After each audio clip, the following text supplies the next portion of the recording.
Pessoal, eu sou Paloma Saldanha, né, aqui da placamãe.org, e a gente vai começar um pouquinho hoje, vou chamar, já tá aqui, que maravilha! A gente vai conversar um pouquinho hoje na verdade, com o meu diretor acadêmico, né, com o meu diretor, um trabalho maravilhoso sobre metodologias ativas, sobre o uso de tecnologias na instituição, lá na Faculdade Católica, lá na Conceição do Recife, olha aí.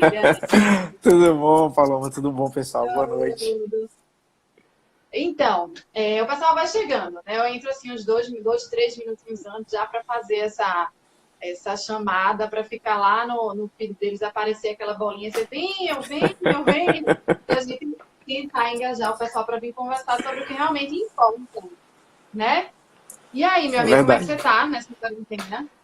Graças a Deus, tudo bem, né? Tá com saúde, né? Tá tranquilo. Agora muito trabalho. Exato, né? Eu imagino, eu imagino. Olha, deixa eu lhe perguntar uma coisa. Deixa eu botar aqui, deixa eu mandar aqui para o pessoal, convidando o pessoal para assistir. Para que o pessoal venha bem.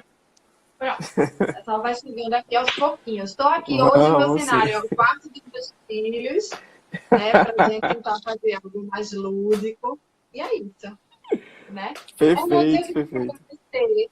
queria agradecer bastante você ter aceitado esse convite da Placamãe.com. Querendo ou não, é a primeira vez que a gente tem esse contato em termos de Placamãe, É né? A verdade, gente é tem não, verdade. segunda, porque você Segunda, fez um capítulo do livro do Evolução, que está livro. lá exatamente trazendo essa questão da educação 1.0, 2.0, 3.0, todos os pontos Isso. possíveis e imagináveis até hoje.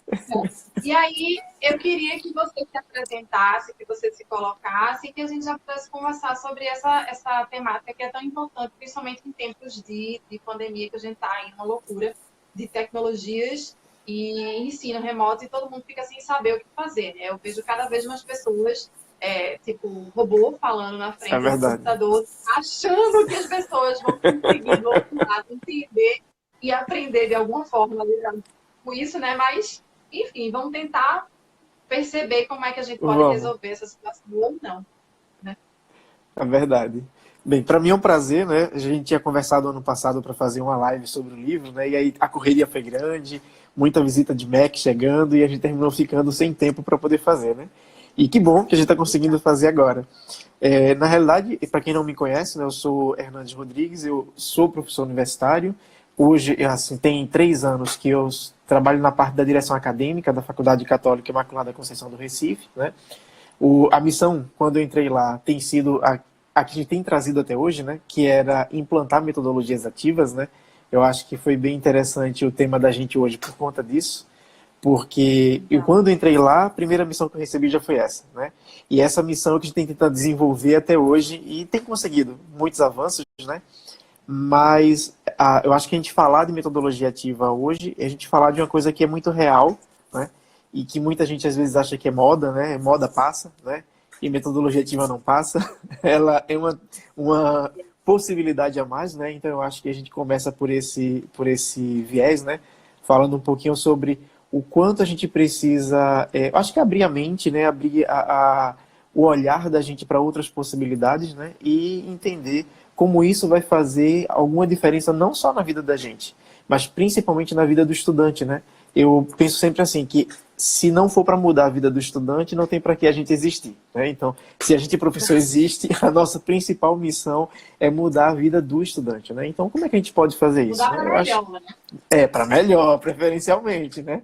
Então, eu acho que o caminho é esse, sabe? Mas vamos lá, bora começar.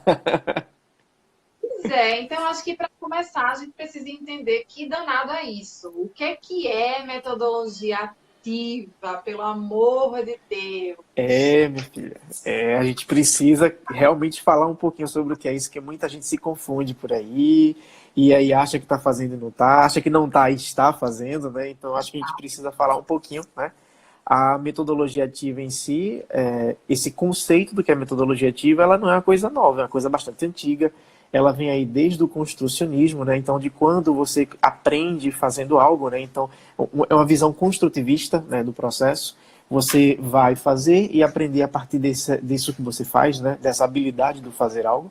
Mas ela não é fazer por fazer, ela é um fazer com uma intenção, né? Então há uma intencionalidade no processo, há um planejamento no processo, né? E esse planejamento é que vai começar a dar, eu acho que a roupagem do que vai se trabalhar com essa metodologia, né? Então, a gente fala muito metodologia ativa, mas na prática, assim, é um conjunto de métodos, de práticas de ensino, né? Não só ensino, porque eu acho que a gente começa a quebrar essa rotina aí que é do ensino e da aprendizagem, né? Então, são um conjunto de práticas que conduzem o processo de aprendizagem, né? Eu acho que esse seria o melhor caminho, né? Então, conduz o processo da aprendizagem e que essa condução, ela vai depender de alguns fatores, né? Uma coisa que às vezes eu fico revoltado quando eu vejo na internet, né? O pessoal tira foto, né, de salas bem bonitas, né? Salas bem modernas, aí colocam assim, sala de metodologia ativa, né? E não existe sala de metodologia ativa, né? Eu fico revoltado com isso, porque se fosse assim, não se faria metodologia ativa no ambiente virtual, né? E se eu faço, quer dizer, cadê a sala de metodologia ativa, né? Na realidade, a gente hoje tem contextos de layouts de sala que podem ajudar, podem contribuir para que determinada metodologia ela aconteça de maneira mais eficiente, ou que a maneira de executar seja mais prática, né? Mas a metodologia ativa, ela tem o papel de trazer o quê? Primeiro, a prática para dentro da sala de aula, mas uma prática respaldada no contexto do estudante. Então, eu tenho que lembrar desse contexto que o estudante ele vive, que ele experimenta, né? E tem que dar significado para ele, né? Eu brinco muito quando eu vou fazer alguma palestra sobre metodologia ativa, que eu sempre coloco na tela, né? A fórmula de Bhaskara.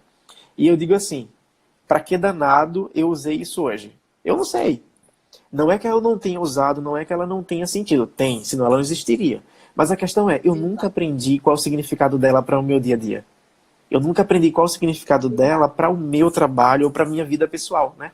Então, quando a gente fala da metodologia ativa, a gente precisa entender isso.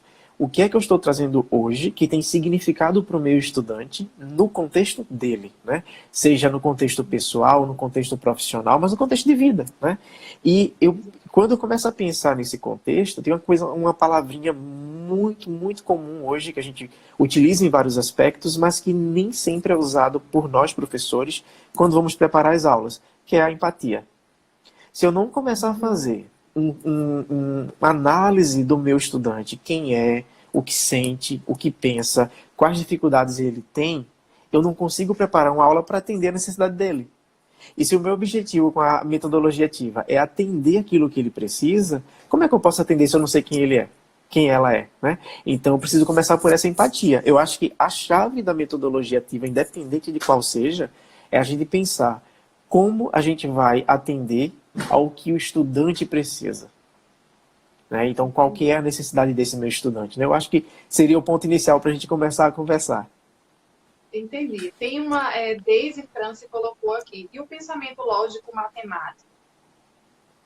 E o pensamento lógico matemático, né? Como é que seria esse pensamento lógico matemático, né, Daisy?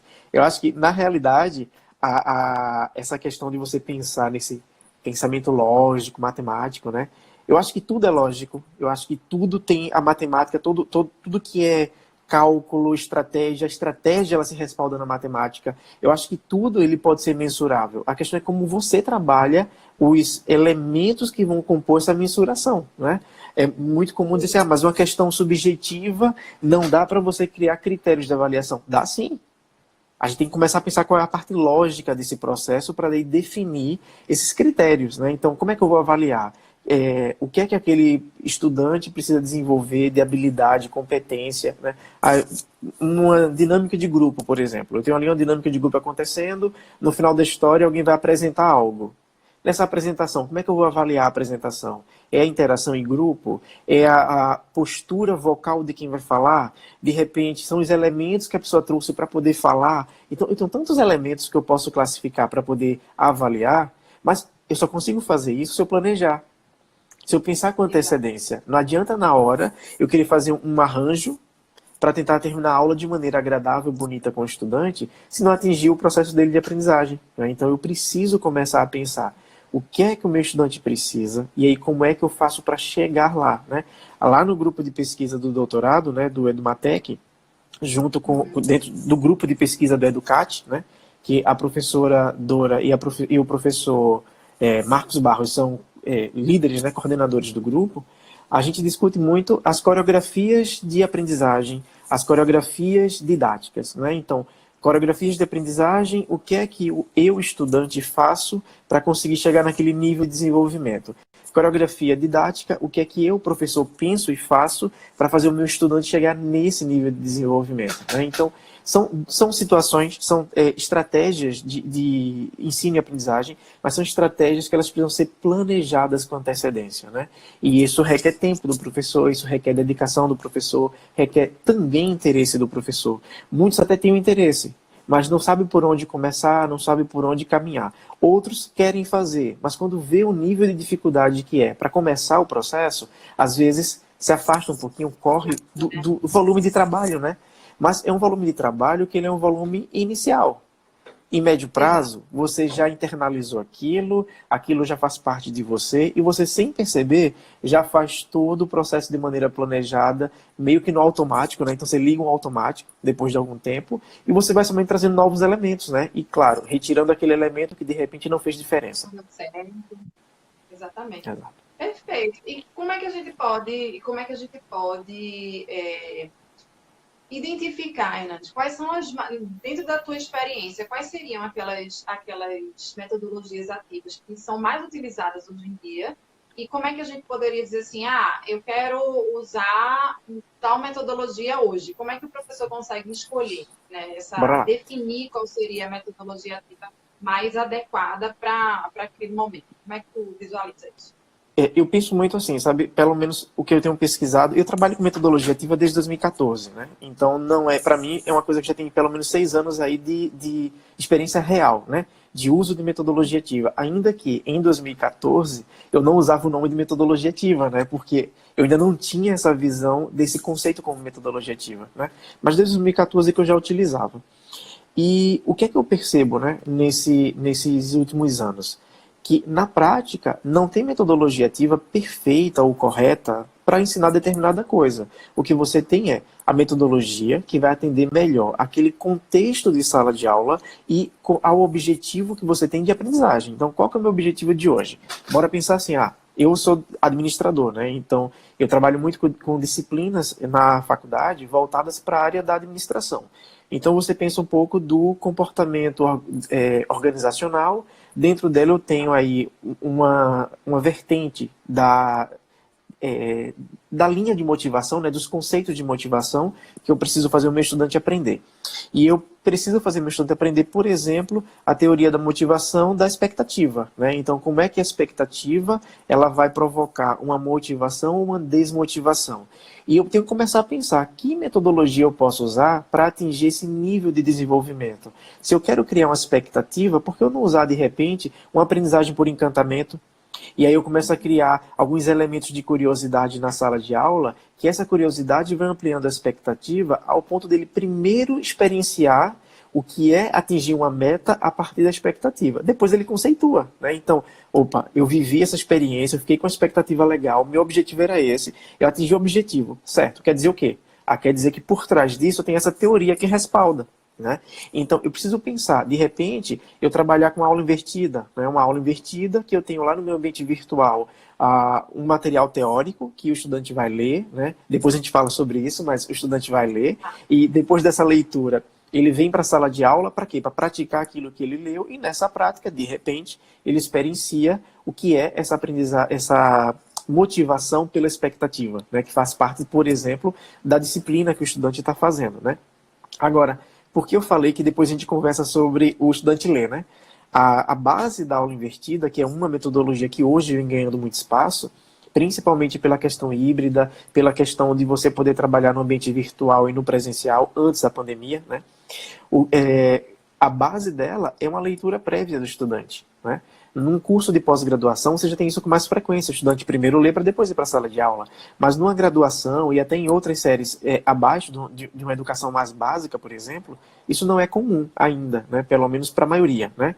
Como é que a gente provoca ou promove essa leitura prévia? Eu passei a utilizar que toda leitura que o meu estudante faz, eu preciso começar a criar nele a rotina de ou ele vai gravar um vídeo fazendo um resumo sobre aquele capítulo que ele leu, ou ele vai fazer gravar um áudio explicando o que é aquilo que ele leu, ou ele vai fazer um pequeno resumo, né? E eu digo muito sempre, não adianta copiar o resumo da internet, porque eu já tenho o da internet, né? Então tem que ser um resumo que seja diferente do que está na internet. E você começar a criar estratégias para você primeiro garantir que o estudante vai ler. Não é que você está avaliando pela leitura, mas é que se ele não lê, ele não vai conseguir fazer a prática na sala de aula, que é essencial da aula invertida, por exemplo. Outra metodologia que é bastante comum, e principalmente na área da saúde, é o PBL, que é a aprendizagem baseada em problemas. E é outro mito que a gente precisa começar a quebrar, que, eu vou usar determinada metodologia, ponto. Nenhuma metodologia, na minha compreensão, ela funciona isolada, ela funciona sozinha. Yeah. Quando eu vou trazer um PBL, por exemplo, eu vou dentro do PBL praticar o desafio. O desafio é aprendizagem por desafio, que é o que a gente chama de Challenge-Based Learning, né? Então, o estudante ele vai ter que aprender a partir de um desafio, né? Ele vai ter qual desafio? Ele vai resolver um problema. Então, eu tenho aí um problema, eu tenho um desafio que ele vai ter que ir atrás, eu tenho, de repente, no meio do processo, uma aula invertida, porque ele vai ter que fazer uma leitura prévia em algum momento. De repente, eu vou trabalhar aí com a pesquisa-aprendizagem, então ele vai ter que fazer uma pesquisa para trazer a aprendizagem a partir dessa pesquisa. Então, eu não tenho uma metodologia só no conjunto. Eu tenho uma metodologia que ela é preponderante, que é o PBL, mas dentro dela eu tenho vários outros elementos funcionando. Aí você vai para uma gamificação também, que ganha muito espaço hoje, principalmente na educação virtual, na educação online, EAD, né? A gamificação, a premissa dela é, primeiro, trazer elementos da mecânica do jogo para um contexto que não é de jogo. Então, um contexto empresarial, um contexto organizacional, um contexto de mercado. E junto a isso também tem um desafio. E aí eu começo também a usar uma aprendizagem por desafio dentro da gamificação. Então você começa a perceber que todas as metodologias, pelo menos as mais comuns, elas se conversam. Elas têm uma inter-relação. E aí sempre pensar para aquele objetivo de aprendizagem que eu quero, qual metodologia vai me trazer um resultado mais eficaz. E também não tem receita de bolo. Não adianta que eu dizer que para o assunto X, o conteúdo Y, numa turma nesse cenário, essa metodologia vai funcionar. Porque pode não funcionar. Eu tenho que ir mesmo pela tentativa e erro. Também, né? A gente já tem... Muito bem essa turma.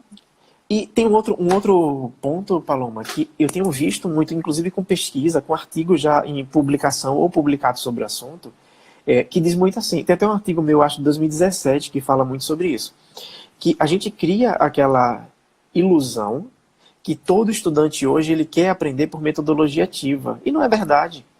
A gente tem, sim, uma grande parcela que adora aprender praticando, que vai adorar uma aula movimentada. Eu, por exemplo, não suporto uma aula teórica que a pessoa vai chegar na minha frente e ficar falando ali 2, 3 horas. Eu não consigo mais aprender assim, né?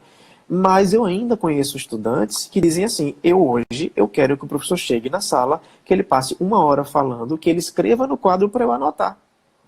Porque eu não quero ter que ter o trabalho de pensar e fazer. Também, já tive então, assim, alguns, mas são poucos, graças a Deus. Graças a então, Deus, assim, né? O processo, né, muda completamente.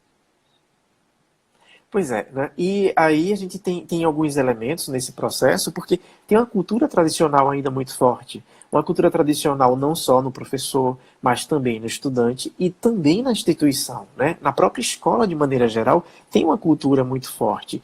E eu acho que o sucesso hoje de você caminhar para um processo de metodologia ativa que vai funcionar, que vai dar certo, é um processo de metodologia ativa que vai envolver o estudante, o professor e a instituição. Tem que haver uma formação do professor, uma formação constante, não pode ser uma formação isolada. E tem que ter também uma adequação nessa transição com o estudante do que é tradicional para o que é meio disruptivo, sustentado, mas que traz uma inovação. E tem que haver um suporte institucional que dê base para que isso aconteça, né? Um suporte de vários aspectos. É um suporte que às vezes é equipamentos mesmo, né? Mas outros não. A gente tem muitas metodologias que não precisa de nenhum recurso extra para poder fazer. Então, muitas vezes, é o suporte da instituição dizer assim, olha, professor, vai lá e faz. Se alguém vier reclamar, eu estou aqui junto contigo para te explicar por que isso tem que ser feito, né? Então, são vários processos. Aqui tem uma pergunta, Paloma, que chegou do Pedro, que ele faz assim. Né? Ele coloca como eu... Isso. Para implementar essa metodologia na instituição dele. Isso é muito interessante, né? Muito. Muito, muito, muito, né? Pedro, inclusive Pedro eu conheço, tá? Pedro é amigo meu de infância, tá? Na realidade, quando ele nasceu, eu já era grandinho, né? Pedro, na realidade, essa pergunta que Pedro faz, ela é muito oportuna para a gente, porque assim, é muito difícil você ver o estudante ele querer contribuir com esse processo. Não que ele não queira, mas porque ele não foi preparado para isso. Então a gente precisa começar também a preparar o estudante para esse cenário. Como é que o estudante hoje pode contribuir para que a metodologia aconteça? Primeiro, se o teu professor não pratica a metodologia ativa, é você começar a se aproximar do professor e ir conversando no processo de mostrar ao professor. Tem outras formas de fazer. Por que não trazer um estudo de caso? Por que não trazer um debate para a sala de aula? Por que não promover, de repente, um teatro na sala de aula, uma teatralidade, né, que vai fazer você assumir papéis, né? Outra forma que o estudante também pode contribuir é, se o professor já tenta e já faz, começar a ajudar o professor na condução disso na sala de aula, como monitor mesmo, né? Então, o que é que eu, estudante, como monitor, consigo fazer na sala de aula, né? Estimular meus colegas, explicar por que é bom. E um outro ponto muito importante é vestir a camisa, né? Então, quando o estudante na sala de aula, ele veste essa camisa da metodologia ativa, ele entende que é bom para ele entende que ele vai aprender, ele entende que aquilo está trazendo a experiência do mercado para a sala de aula, ele começa a contaminar os outros também. Né? Assim como existe contaminação negativa, tem contaminação positiva. Né? Então, como é que eu consigo ir contaminando os outros? Porque hoje, para mim, é mais válido, por exemplo, você aprender a partir de uma cultura maker, né? De colocar a mão na massa, de fazer. Por quê? Porque você está testando, experimentando, errando, vendo o que pode ser melhorado. Eu acho que essa é uma vantagem muito grande. Se você pegar, né, Paloma, há uns 20, 30 anos, o professor não podia errar na sala de aula. Porque ele tinha que ser o deus da sala de aula que sabia tudo, né? E na prática, muitas vezes nem sabia, mas como os outros sabiam menos que ele sabia mais, né? Então ele sabia. Né? E hoje não, hoje o conhecimento é frio, os dados, as informações, elas estão na internet, todas, na palma da mão. O que é que a gente, como professor, tem que fazer? Transformar essa informação que está ali posta num conhecimento aplicável. Então, como é que eu aplico esse conhecimento? E claro, tem algumas pessoas que quando a gente fala assim, colocar conhecimento aplicável, elas acham que então agora eu vou sair do que é conceitual e vou atuar somente no que é aplicável. E não é. Caminha muito junto. Agora, não adianta eu ter um conhecimento que eu não consiga aplicar em outro conhecimento. Então, se eu tenho um conhecimento, ainda que seja teórico, como é que eu articulo esse conhecimento teórico dentro de outro conhecimento? Por exemplo, a gente está aqui falando de metodologia ativa e eu não consigo desenvolver um processo de metodologia ativa se eu não souber o que é uma aprendizagem construtivista.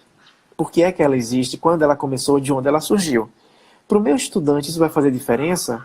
Talvez não conceitualmente, mas vai fazer diferença na aplicação, na maneira que eu coloco isso em sala de aula, na maneira que eu vou expor isso na sala de aula. Né? A aula expositiva, a Daisy traz aí, né? A aula expositiva também pode promover uma aprendizagem ativa? Pode. A questão é como ela é conduzida. Né? Eu não posso chegar numa sala de aula e passar uma hora falando. Eu posso falar, sim, articulando com aquele outro processo de desenvolvimento do meu estudante na sala de aula, promovendo um debate, promovendo a discussão, promovendo a interação. Agora, só eu falar e o estudante ele apenas recebe, ele não precisa estar na sala de aula. Ele vai para casa, liga o YouTube e ele escuta do mesmo jeito, ele vê do mesmo jeito. Né? Então, o que é que faz ele ir para uma sala de aula? É que haja essa intercalação entre até uma aula expositiva, até um conteúdo exposto, mas com uma relação de como ele vai usar aquilo no cotidiano dele, na profissão dele, na vida dele pessoal, seja lá qual for o contexto que ele queira aplicar, né? Entendi. Hernandes, e em tempos assim, como a gente está agora, em tempos de tecnologia, como é que a gente pode, eu acho que nem estava no script, mas como é que a gente pode fazer essas metodologias ativas aí, utilizando os espaços Bora lá. virtuais que a gente está fazendo? Por que eu estou perguntando isso? Porque, veja só, eu joguei vou bem sincero, eu joguei um caça-palavras lá na Google Classroom, mas era um link, né, óbvio. Mas nem todo mundo se interessou a ver, porque tinha o nome caça-palavras, e também, na verdade, eu nem engajei muito, não. Mas quem fez gostou bastante, né? Então, é uma coisa que a gente pode fazer. E aí, depois, eu fiquei morrendo de vontade de usar o Kahoot, porque, querendo ou não, o Kahoot gera aquela coisa, quem é que vai ganhar, quem é que não vai? E aí eu fiquei pensando, meu Deus, como é que eu vou fazer isso? Porque o Kahoot eu precisaria que os meninos, né? Gente, eu chamo meus alunos de minhas crianças, meus meninos, eu não se aperrei, não. eu precisaria que os meninos vissem a pergunta e a pergunta não apareceria lá. E aí, sábado eu dei aula numa pós, quando voltou do almoço, eu disse, esse agora é a hora do Kahoot, porque a galera está com sono, né, querendo descansar num sábado à tarde, então vamos começar com uma brincadeira para poder levantar e resgatar tudo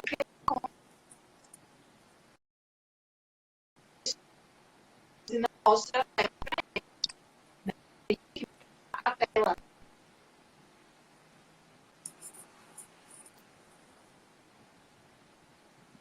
Específica aqui na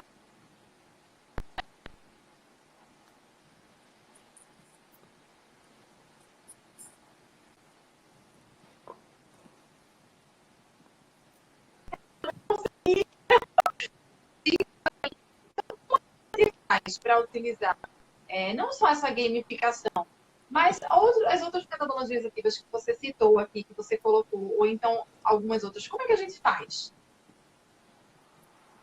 Bora lá. Eu fiz assim, né? Eu uso muito aquele Mentimeter, né? O Mentimeter para criar nuvem de palavras, né? E eu já usei nesse ambiente virtual, nesse momento, na realidade, da pandemia, né? Com isolamento social, com a aula transmitida ao vivo, eu já usei o Mentimeter para começar, por exemplo, um debate sobre o assunto. Então eu fiz, ó, tá aí a pergunta, todo mundo tá vendo, vamos agora começar aí colocar a resposta para a gente promover esse debate, né? E a gente começou a fazer um debate inicial a partir do Mentimeter. Quando a gente fala do Kahoot, a gente tem dois cenários. A gente tem o cenário ideal e o cenário possível, né? O cenário ideal é que todo mundo tenha seu computador em casa e tenha seu celular em casa, né? E se a gente tem os dois equipamentos, você consegue fazer. Em uma tela está exibindo a pergunta e na outra eles estão respondendo lá, participando, interagindo. Funciona muito bem. Mas tem um cenário possível, né? E hoje, por exemplo, eu tenho muitos estudantes que estão estudando via celular. E via celular, eu já não consigo usar o Kahoot se eu tiver com tudo no celular, porque não dá para ele ficar vendo o conteúdo da pergunta, mais como ele vai responder. Teria que estar trocando de tela, de aplicativo, e o time às vezes não dá certo. E nem sempre o estudante domina isso, né? Muitas vezes ele ainda vai ter que se apropriar dessa tecnologia. Então, como é que normalmente a gente pode trabalhar? No lugar de um Kahoot, usa um formulário Google. Você pode, com o formulário Google, você faz as perguntas, enquanto o estudante está respondendo, porque ele está te vendo, está vendo a pergunta e está vendo a resposta, você na sua casa já consegue ver o gráfico da evolução dessa resposta e a partir daí saber criar um ranking, saber quem acertou mais, quem acertou menos, quem acertou primeiro, quem acertou por último. Então, a gente às vezes quer adaptar a ferramenta ao contexto. E na realidade é o contrário, né? A gente já tem um contexto. O que é que a gente precisa? Ver que ferramenta se adequa àquele contexto. Uma coisa que a Daisy colocou aqui, né? E faz parte do processo, né? Ela colocou que a gente precisa atender a todos os estilos. Exatamente, Daisy. A gente precisa entender primeiro quais são os estilos que a gente tem na sala de aula. E aí volta lá para o início da minha fala, né? Eu preciso ter aí um mapa de empatia que descreva quem é a minha sala. Eu costumo, Paloma, eu acho que vale para todo mundo, né? Meu primeiro dia de aula, algumas ferramentas para os meus estudantes, tá? Eu aplico um teste de estilo de aprendizagem, eu aplico, como eu sou na área de gestão, né? Então eu aplico um teste de estilo de liderança e aplico um teste de estilo de perfil comportamental. E daí eu faço um mapa do meu estudante. Eu sei como ele aprende, eu sei como ele lidera e eu sei como ele se comporta. E aí, com base nesses três fatores, pode deixar, eu vou compartilhar. Eu só faço a aprendizagem, eu quero o resto. Pronto, então bora lá. Aí eu aplico, faço esse mapa, né? E eu tenho o hábito de, no primeiro dia de aula, no presencial, né? Eu pego esse mapa e eu jogo pro quadro com todos os alunos da sala. Então, eles também se conhecem, eles começam a ver o que é que tem na sala de aula deles. E aí, nessa rotina de colocar esse mapa, a gente consegue ter uma visão. Olha, nesse cenário aqui eu tenho gente que aprende mais fácil lendo do que praticando, eu tenho gente que prefere praticar do que ler, eu tenho gente que vai assistir um vídeo porque prefere assistir do que fazer a leitura de uma página, só que eles têm que ler também. Qual que é a relação? É você começar a ponderar qual que é o momento que vem primeiro a leitura, depois qual que é o momento que vem um vídeo, quando você pode passar um podcast, de repente, para poder promover aí um outro processo de aprendizagem, né?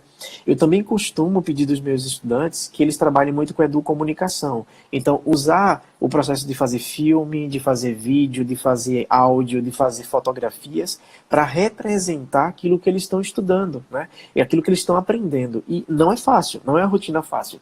Não é para o estudante, que ele vai ter que se preparar para fazer, e não é para o professor, que vai ter que ter tempo para avaliar e corrigir, né? Então, tem toda uma rotina. E nesse processo de você usar, nesse mundo virtualizado de hoje, né, essas metodologias, é você de repente trazer, a Daisy ela colocou o Conquer que ela utiliza, né, mas tem várias outras ferramentas também que você pode trabalhar.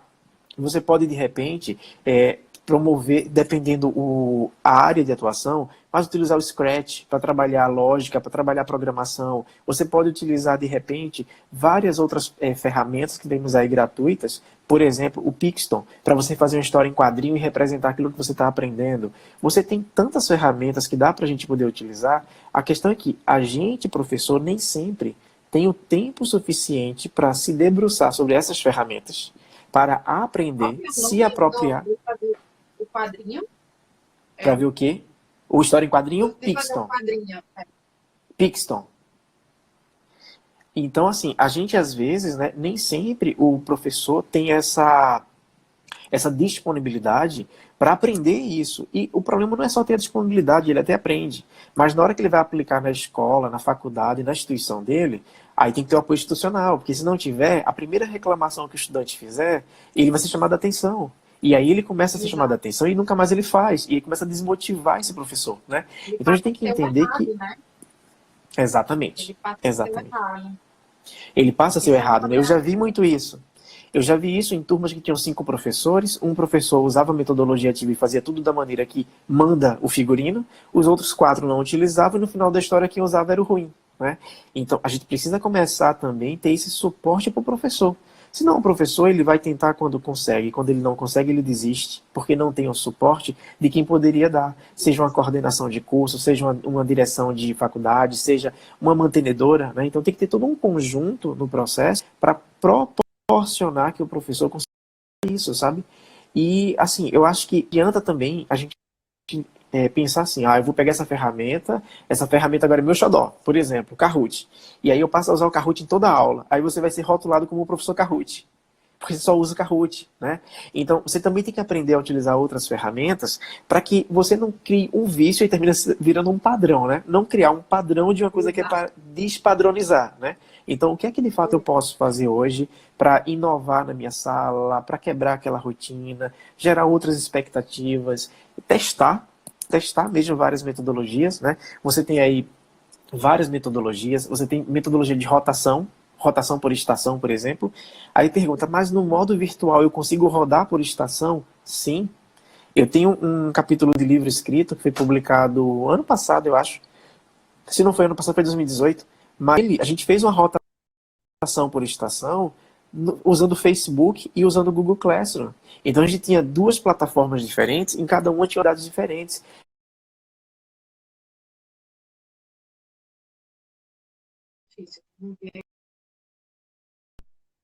Determinada competência, determinada habilidade, né? Então a gente precisa lembrar que eu não posso ficar preso só a uma plataforma, né? Eu posso até ter ela como meu ponto de partida ou meu ponto de chegada, mas eu posso articular outras coisas no meio do processo.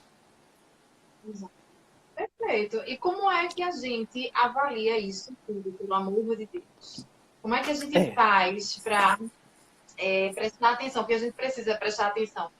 Como é que é aquele estudante do ponto de vista de aprendizagem, de comportamento, enfim, tudo. Precisa prestar atenção no contexto dele, quais são as atuações sociais dele, né, para a gente tentar chegar o mais próximo possível, fazer com que a metodologia ela realmente aconteça. E a gente precisa organizar, fazer esse planejamento, executar dentro de sala e observar para cada um dos nossos alunos qual seria, digamos assim, a avaliação que a gente consegue dar do desempenho dele naquela atividade. Como é que a gente consegue fazer isso? Me diz aí, salva a pele de um monte de gente que fica se perguntando. Eu acho assim, sabe? Eu acho que a primeira mudança que a gente tem que fazer com a gente, né? A maneira que a gente pensa o que é avaliação e lembrar que a avaliação ela não é uma coisa estanque, ela não é uma coisa que acontece naquele dia, eu vou avaliar hoje. Ela não é. Ela é processual. Principalmente quando se trata de metodologia ativa. Então, a avaliação processual. É um processo avaliativo. Eu começo a avaliar o meu estudante desde o primeiro dia de aula, não é no dia da prova. A prova, por acaso, É um marco que a gente tem que ter por questões legais, mas às vezes por questões estratégicas também. Por exemplo, a gente tem uma ENAD que acontece e eu preciso praticar a resolução de questões para a ENAD. Eu tenho um estudante que amanhã pode querer fazer um concurso público e eu também preciso treinar ele para esse processo de respostas objetivas, mas é da curva, não é a curva inteira. Então eu preciso começar a criar várias rotinas avaliativas durante o processo. E a gente também tem que separar uma coisa. Nem sempre avaliar é atribuir pontos, tá? A gente criou uma cultura muito forte da pontuação. Quantos pontos eu tive? Quantos pontos eu recebi? Que ponto eu tenho? Qual a minha nota, né? Muitas vezes a gente escuta muito estudante falando assim, mas qual que é a minha nota? Porque eu tirei essa nota, né? E o foco não pode ser a nota. O foco tem que ser a aprendizagem. Se é aprendizagem, o que é que eu tenho que avaliar durante o processo para atingir a aprendizagem e não a nota?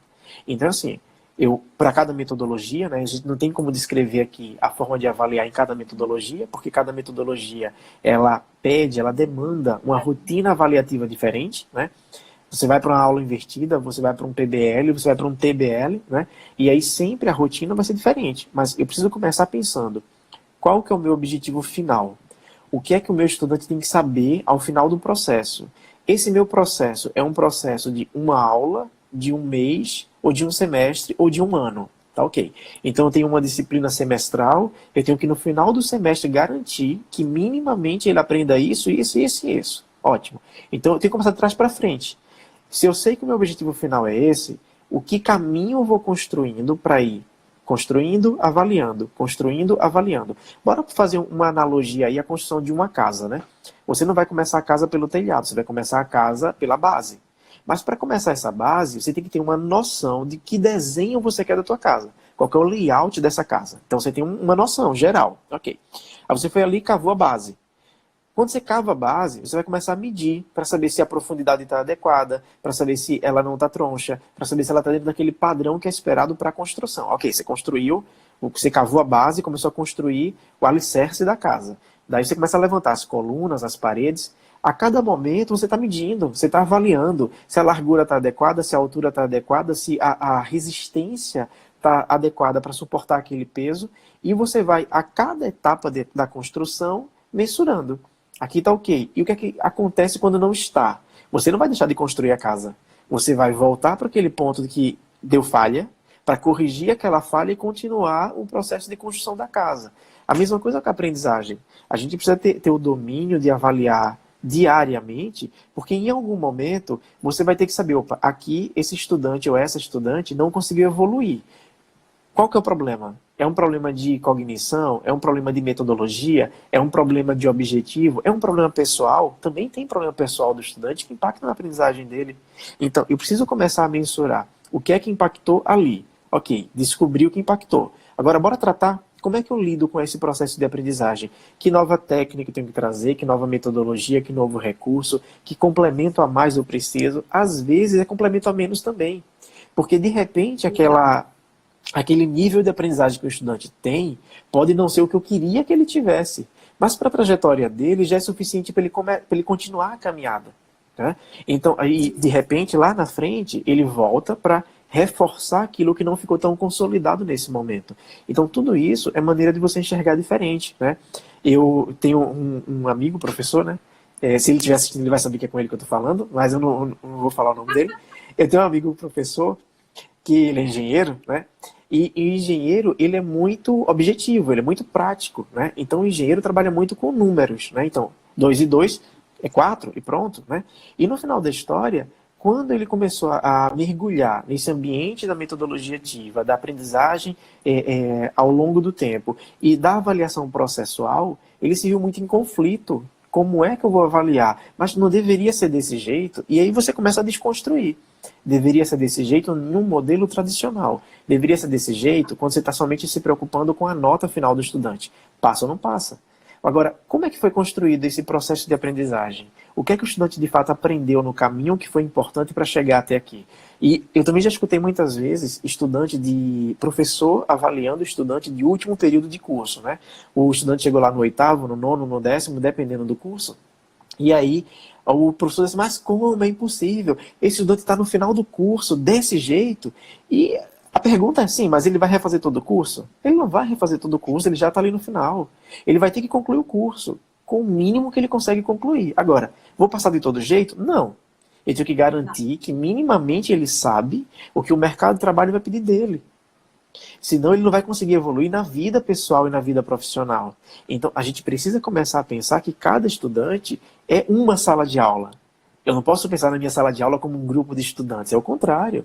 Cada estudante é uma sala de aula. Eu tenho que pensar em cada estudante tudo que eu posso fazer para evoluir, para desenvolver, para crescer e saber até onde aquele estudante também quer ir. Porque nem sempre aquele estudante ele quer ir além daquilo que ele já aprendeu.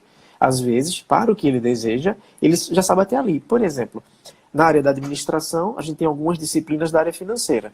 E nem todo mundo é fã da área financeira. Você vai ter gente que adora a área de finanças, você vai ter gente que adora a área de pessoas, a área de produção, a área de marketing. Para aquele estudante que, por exemplo, gosta da área de gestão de recursos humanos, o que ele sabe de finanças tem que ser o suficiente para ele calcular um tributo, ele fazer uma folha de pagamento, ele conseguir honrar o que passa pelo setor dele. E entender o cenário da empresa. Então, quando a empresa diz assim, estou no vermelho, estou no negativo, tive um déficit, ele tem que entender essa nomenclatura para que ele compreenda a situação social e econômica da empresa. Mas ele não vai trabalhar na área financeira, então vai ter determinados cálculos, ele não vai dominar. Porque ele decidiu que para a vida dele o que ele quer é pessoas e não números. E a gente precisa começar a entender isso também no processo de formação. Por mais que ele tenha que saber calcular, mas ele vai saber até certo nível. Porque é aquilo que ele vai precisar para a prática dele. Quando ele precisar de algo a mais, pode ter certeza, ele vai atrás. Que é aí onde entra esse conceito do long life learning, né? Você aprender ao longo da vida, né? Você não aprende só hoje, né? Eu digo muito assim, eu fiz minha graduação, terminei minha graduação em 2008. Quando eu fiz minha graduação, as disciplinas de gestão da qualidade, gestão de serviço e logística eram disciplinas optativas, não eram disciplinas obrigatórias. Hoje, até curso na área você tem, porque o cenário mudou. Você tem curso inteiro de logística, você tem curso inteiro de qualidade. Então, tudo isso mostrou que quando aquela área ela começa a ser demandada fortemente, algo surge para atender aquela demanda, né? Assim é na vida do estudante. Quando o estudante ele tem uma lacuna não preenchida durante o curso, se ele precisar, ele vai atrás. Se ele precisar, ele pode ter certeza, ele vai aprender com muito mais vontade do que quando ele estava na faculdade. Exatamente. Eu vejo muito isso. Vejo demais, demais, demais. Inclusive, eu fiz isso, né? Na verdade, eu fiz isso. Eu busquei, depois da graduação, eu busquei muita coisa que eu não tive durante a graduação, porque, na verdade, não fazia parte do contexto. A parte do direito da tecnologia e da informação, por exemplo, eu não tive nenhum contato na graduação. Hoje em dia, a gente precisa falar sobre isso e eu tive que correr atrás, né, para poder ir atrás em termos de pós-graduação. Fiz aí a pós-mestrado e doutorado. Já nesse piso, a gente já tem faculdade que tem aí uma disciplina de direito digital, a gente já tem eletivas de direito digital, a gente já tem mini cursos de direito digital, pós-graduação em direito digital, já é tudo direito digital, né? Precisa correr atrás. Mas, Hernandes, me tira uma dúvida. Então, quando a gente vai tentar escolher uma metodologia, quando a gente vai fazer a avaliação dessa metodologia, na verdade, do aluno em relação a todo aquele processo de aprendizagem, a quantidade de alunos dentro de uma sala de aula, ela interfere nesse processo ou não? Seja no processo de ensino, seja no processo de aprendizagem, ela interfere? Bora lá. Eu já pratiquei, por exemplo, aula invertida e rotação por estação em turma com 60 pessoas. E funcionou. Quantas? 60 pessoas. E funcionou. Né? Dá mais trabalho? Muito mais. Mas funcionou. Eu diria assim, a metodologia é que deve ser escolhida de acordo com o número de alunos que você tem na sala. Arrasou. Então, se eu tenho ali um grupo de estudantes, por exemplo, numa turma de 60 estudantes, a gente sabe que tem, com certeza, uma mescla muito grande de perfis. Você vai ter todos os tipos de perfis, quase todos os tipos, numa sala de 60 estudantes. Então, talvez seja o melhor cenário para trabalhar ensino híbrido. Para trabalhar uma rotação por estação, para trabalhar uma rotação individual, para trabalhar laboratórios rotacionais, porque você vai ter possibilidades diferentes e deixar que cada estudante ele seja incorporado naquele processo que atende melhor a sua necessidade de aprendizagem. Então, depende muito do processo, né? E a gente escolhe a metodologia. Então, isso que você falou, Paloma, é bem interessante, porque a gente já vê muito o contrário, né? O professor, ele se agarra com a metodologia, ele diz assim, essa é minha. Agora eu vou usar ela em todos os lugares. Aí chega no local que não cabe. Imagina trabalhar, por exemplo, eu já tive sala de aula que eu tinha 6 estudantes na sala. Uma disciplina que eu tinha 6 estudantes. Imagina eu chegar numa disciplina com 6 estudantes e dizer, agora eu vou fazer laboratório rotacional com 4 laboratórios. Dá para fazer, mas vai ficar cada um em um laboratório, né? Então, depende do meu objetivo. Se eu quero que cada um aprenda uma coisa e depois rotacione para fazer uma mescla de aprendizagem, vai funcionar. Mas será que era a melhor metodologia? Será que para esse cenário de ter 5, 6 estudantes na sala de aula, eu promovesse uma outra, por exemplo, um seminário, já que cada um vai conseguir trabalhar uma apresentação com mais tranquilidade, porque tem menos gente? Será que de repente eu trabalhar uma aprendizagem por projeto, onde tem um projeto que engloba os 4, 5, 6, e eles vão desenvolver o projeto, chegar num resultado final? Então é exatamente o contrário. Eu preciso primeiro saber o que é que eu tenho na minha sala, para daí eu poder dizer, então para esse cenário a melhor metodologia vai ser essa aqui. Não é a melhor por melhor, mas aqui na minha crença, na minha experiência, na minha prática, né, leva a entender que talvez dê um resultado mais positivo, né? E testar mesmo. Eu acho que o ponto-chave da gente é testar. Tem que testar. E detalhe, né? Não é testar por testar. É testar e sair anotando, registrando e vendo, né? É como se fosse uma pesquisa de campo, né? Você está ali testando, avaliando, anotando. Na próxima, eu já corrijo isso e isso aqui. Já incremento mais esses elementos que vão contribuir com outras coisas, né? Deixa eu te perguntar. Então, em meio ambiente virtual, hoje em dia, a gente pode usar o formulário, dependendo do contexto social e financeiro da nossa sala, a gente pode utilizar a questão do Kahoot, né? Se a gente tiver disponível lá celular e computador. O que mais você falou que a gente pode utilizar? Tem o Conquer, que foi a professora Daisy que colocou aqui, né? A Conquer, GoConquer, eu acho que é isso. Depois eu vejo o nome dele direitinho. Mas tem o Socrative também funciona bem, né? Tem algumas outras. Isso. E detalhe, né? A gente também tem outras formas de criar. Você pode criar uma enquete. Você pode criar uma enquete dentro do próprio Google Classroom, por exemplo, e a enquete também vira uma forma de dinamizar, né? Então você tem tantas possibilidades, sabe? Eu fico muito triste quando eu escuto assim um professor dizer, mas eu não tenho como fazer diferente. E na realidade é o contrário. Hoje o que você mais tem é como fazer diferente. A questão é, talvez eu não domine, né? E se eu não domino, eu vou ter que buscar aquilo para dominar.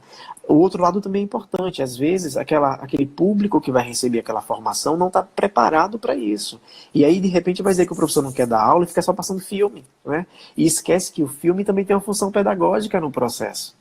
Né? Esquece que quando o professor traz para a sala de aula uma ficha para eu preencher, para a partir daquela ficha eu fazer um debate, também é uma metodologia ativa. Né? E eu tenho que lembrar que esse estudante ele também vem de uma cultura muito forte e tradicional. E nesse conjunto todo, que eu já falei aqui algumas vezes, mas eu reforço, porque no meu ponto de vista, se não houver um apoio institucional, a coisa não funciona, vai ficar uma coisa muito do professor com a sala de aula, e aí em algum momento dá certo, outro momento ele vai ser chamado a atenção porque alguém reclamou, né? Dependendo do nível de instituição, aí que vai ter reclamação mesmo, né? Infelizmente, tem instituição que acredita que a voz do estudante, ela muitas vezes tem que ser ouvida, sim, é fato, mas tem que ser ouvida dentro de um contexto, né? Eu não posso tirar ela do contexto, e aí quando eu tiro do contexto eu descaracterizo essa voz, e aí de repente essa voz vai dizer que o professor não está fazendo uma aula boa, onde é aquela fala que não está associada àquele processo de aprendizagem, né? Então eu acho que a gente precisa muito discutir, refletir sobre esses processos, sobre o professor, o estudante e a instituição, essa tríade nessa construção de metodologia ativa. E o estudante, ele hoje ainda é tradicional. Só que daqui a algum tempo, daqui a 5, 10 anos, você vai ter na sala de aula todo estudante que hoje já está numa escola que muitas vezes está inovando. Agora tem um outro fator. Há também uma resistência forte de querer praticar, de querer fazer. Principalmente quando você está numa situação de que o estudante ele passa o dia inteiro trabalhando, né? Então ele tem uma rotina de trabalho, ele chega às vezes na escola, na faculdade cansado já, né? E aí quando ele chega cansado, no modelo tradicional, o que esse estudante faz? Senta, encosta a cabeça, escuta o que dá para escutar, absorve o que dá para absorver e ponto.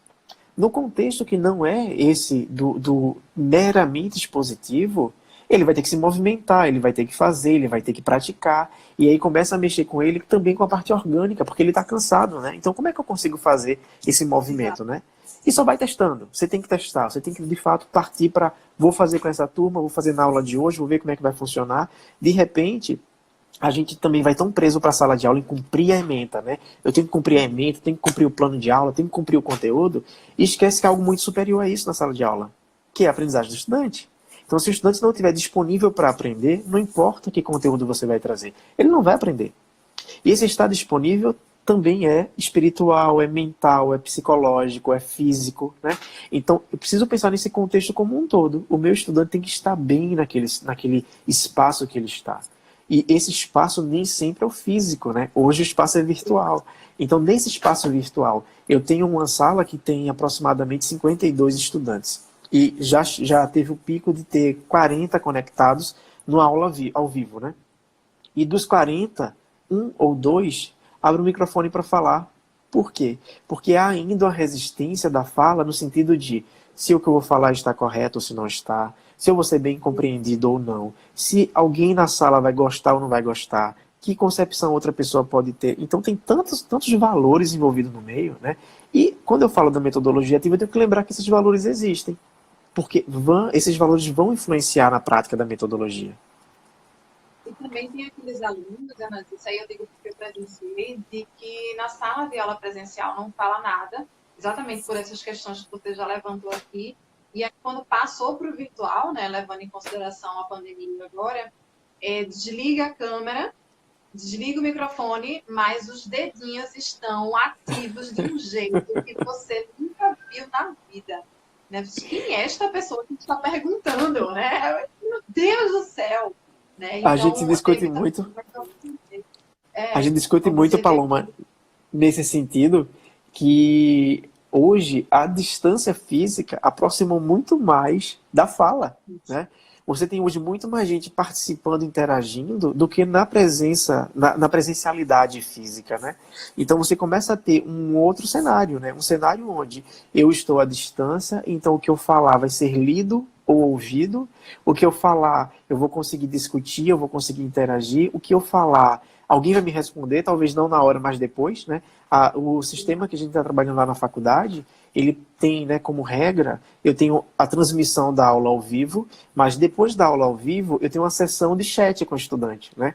E aí, nessa relação entre o que eu estou na aula ao vivo e o que eu estou no chat, há uma integração muito grande. A gente termina o estudante não perguntando no ao vivo, mas vai para o chat perguntar. Professor, aquilo que o senhor falou lá, casa com isso, bate com aquilo? Ou que exemplo tem isso? Por exemplo, eu coloquei essa semana um vídeo na sala de aula, um vídeo para ser assistido, um vídeo curtinho, um vídeo de, acho, 9 minutos, 6 minutos. E esse vídeo, ele traz na essência um conceito que está na aula dessa semana. E aí, quando eu comecei a discutir, a primeira pergunta que a estudante fez foi: professor, para aquele vídeo, qual é a teoria que se encaixa? E aí eu disse, a teoria é essa. E aí ela começou a refletir sobre isso, né? Então é importante, né, você pensar como estimular essa discussão, como estimular esse debate, como você chegar até o estudante. Meu amigo, como última pergunta, só para não encher mais o saco sobre isso, mas me diga o seguinte: como é que eu faço para realizar essa rotação por estações no ambiente virtual? Me diga aí, eu sei que você mencionou aqui que fez, que deu certo, mas como é que eu posso fazer? Você primeiro tem que pensar qual que é o contexto dessa tua turma, tá? Nesse contexto da tua turma quais são os ambientes que essa tua turma pode ter acesso. Pensa assim, todos têm Facebook? É uma plataforma. Todos estão no Google Classroom? É a segunda plataforma. Todos podem utilizar, por exemplo, o Pixton para fazer uma história em quadrinho? É uma terceira plataforma. Então você pode criar 3 cenários, 3 estações. Você tem uma estação onde de repente está o vídeo posto, que pode ser lá na sala Google. Então você tem um vídeo posto lá. Você de repente foi para dentro de um grupo da turma que você pode ter criado lá no Facebook. E lá deve ter criado uma sequência de enquetes, de questões. E eles vão ter que ir para lá para debater nesse grupo o que foi visto dentro do vídeo que está lá no Google Classroom. E a terceira estação saiu de lá para ir produzir uma história em quadrinho lá no Pixton para representar aquilo que eles discutiram. Então você tem uma rotação de estação aí passando por 3 estações, que eles conseguem fazer isso tranquilamente em 2, 3 horas de aula, tá? Então você fragmentou em 3, 4 ambientes diferentes e vai rodar. O que tem que estar muito claro é qual que é o fluxo disso. Então, por exemplo, eu, estudante, posso ir direto para o Pixton para depois ir lá para o Google? Ou tem uma restrição? As regras têm que estar postas, tá? Então, ó, se é flexível e você pode ir para qualquer estação a hora que você quiser, ótimo. Então, ele vai trafegar de acordo com a necessidade dele. Ah, não. Para que o objetivo seja atingido, tem que passar nessa sequência. A sequência tem que estar muito clara. Porque senão, no meio do caminho, alguém foi para um, não foi para o outro, e aí se perdeu no meio do processo e, no final da história, a experiência pode ser negativa para essa pessoa, né? Então, por isso que é muito importante a clareza desse fluxo. Mas você pode brincar aí com 3, 4 ambientes diferentes tranquilamente. E outra, um deles não precisa nem ser virtual, pode ser físico, cada um na sua casa pegar um papel, fazer lá um desenho, um sketch, e depois ter que fazer fotografia e postar na sala, fotografia, né? Então você tem aí toda uma forma de rodar, né? De fazer essa rotação entre as estações. Você pode ainda pedir assim, olha, aproveita agora, sai do online, vai gravar um áudio, e nesse áudio você vai ter que ir lá trazer um exemplo de alguma coisa, você compartilha na sala. Depois que compartilhou o áudio, alguém vai discutir sobre o assunto que está lá no áudio. Então, assim, você pode também criar células temáticas onde aquele grupo A ficou com a célula X e vai ter que produzir tal item. Então, por exemplo, aquele grupo vai produzir um podcast, outro grupo vai produzir um vídeo, outro grupo vai fazer um conjunto de fotografias. E depois vão compartilhar, misturar e gerar debates sobre cada um desses meios, né? E aí você vai ter uma aprendizagem diferente em cada meio. Mas é muito dependendo do teu objetivo, né? Então, o que é que eu quero com essa aula? Minha aula eu quero isso. Para isso, eu vou usar essa estratégia. Arrasou, arrasou, e a cabeça da gente vai ficando assim, né? Meu Deus, e agora? Fazer aquilo, fazer assado. Isso é muito legal, isso é muito bom. Passou rápido, passou. Passou mesmo. Já vai dar 8 horas, faltam 5 minutinhos para as 8. Na verdade, a gente só tem mais 3 minutos, então é aquele momentinho que a gente tem para se despedir. Eu preciso te agradecer demais, Hernandes, por esse momento. Eu aprendi bastante, como sempre, né? Todo encontro que a gente tem, você tá ali falando. Não no sentido de falando, tá, gente? Mas falando de ensinando. Ó, aula tradicional. Não é aula tradicional, não é de jeito nenhum, nunca é. Então, eu queria demais agradecer por esse aprendizado contínuo, porque para mim é um aprendizado contínuo. E é isso, obrigada por estar aqui mais uma vez na placamãe.org. Eu espero que você volte muitas e muitas vezes. Viu? Paloma, eu que agradeço, tá? É ótimo sempre conversar contigo e assim, tá aqui compartilhando um pouquinho das experiências da gente, discutindo e escutando, né, as pessoas também que estão fazendo pergunta, que estão colocando alguns pontos para a gente refletir, né? É bastante interessante e importante para a gente, né? E eu acho que quanto mais a gente faz isso, a gente consegue estimular que outras pessoas também façam, também interajam, também participem, né? E estou disponível, a hora que você precisar é só dizer. Maravilha, gente, brigadão. Brigadão pela participação de vocês, pela audiência, disponibilidade. Essa live vai ficar gravada aqui no perfil durante 24 horas, para que vocês possam pegar cada detalhe que ele falou e vocês possam transformar a sala de aula de vocês, principalmente agora, em tempos de pandemia. E preste atenção que tudo isso que ele colocou não serve só para ensino superior. Quem está aí no ensino fundamental, tá? Ensino médio, preste atenção que dá para fazer também, tá? É verdade. Eu fico olhando assim, porque eu fico observando, fico brechando, né, as aulas dos meus filhos, obviamente. E aí eu mando altos feedbacks para a escola, ficou massa, não, acho que pode melhorar aqui, pode fazer isso e tal. E no sentido de fazer com que a coisa melhore, que a coisa ande. É verdade. Que seja dos dois lados. Acho que E qualquer dúvida, né, Paloma, qualquer dúvida que alguém tiver, quiser perguntar mais alguma coisa, me segue lá também no Facebook, o Facebook é Hernandes RN, né? E lá no Facebook sempre eu publico muitas coisas sobre educação, tecnologia e tudo mais. E pode também me chamar por lá, pergunta que a gente vai tirando dúvida, vai se ajudando. Arrasou, arrasou. Obrigadão. Cheiro bem grande para todo mundo. Tchau, tchau, gente. Tchau. Obrigado, até mais. Tchau, tchau. Tchau.